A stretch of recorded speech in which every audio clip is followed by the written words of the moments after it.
Hello, so today I'm going to be giving a guide on how to use stance breaking. Stance breaking is a new mechanic introduced in Elden Ring which is kinda borrowed from Sekiro. Stance breaking is basically a meter that goes up when you attack and goes down when you're not attacking. Once this meter is filled, the enemies will stagger and you will be able to do a riposte on them. However, while every attack increases the meter, some attacks increase the meter more than others. Charged R2s and guard counters are the best for doing stance damage, with some weapon arts and jumping R2s being second. Normal R1s and jumping R1s don't do that much stance damage at all. So now let's explain when to use which attack. With guard counters, you're gonna mostly use them on normal enemies since guard countering bosses is very hard. For charged R2s, you're mostly gonna use them on slower type bosses like the other 3 avatars. Weapon arts. Now not all weapon arts do damage, but some of them, like the Bloodhound's Finesse, do. You want to use these mostly for when you think the meter is about full and you want to stance break the boss now. Jumping Heavies. You want to mostly use this for fast type bosses like the Black Knife Assassins, since for most fast type bosses you won't be able to fully charged heavy them.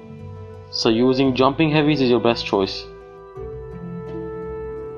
Now let's get into some tips for stance breaking. You do more stance damage if you hit a weak point like a dragon's head.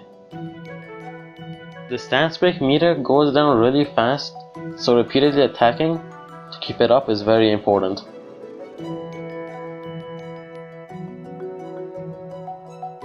Most sorceries and incantations won't do stance damage unless they have physical damage with them, like the Rock Smash. Weapons like the Bloodhound Greatsword and the Uchigatana are very good for stance breaking since the weapon arts do very good stance damage.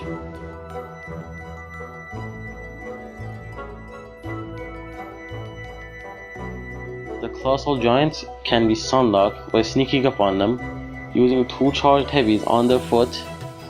Then once their stance broken, go get to the post, go back to their feet, hit them with 2 more, and keep repeating until they're dead.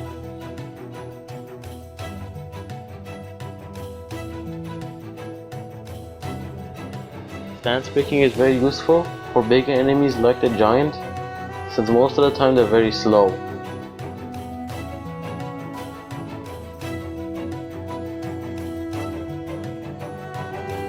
And basically anything in the game can be stance broken.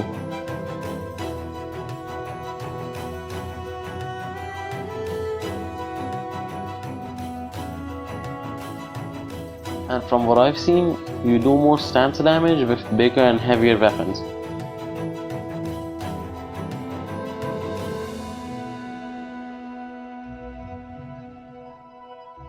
Overall, I think stance breaking is a very useful mechanic which Elden Ring does not explain very well. This mechanic will definitely help you throughout Elden Ring, and I hope more people use this.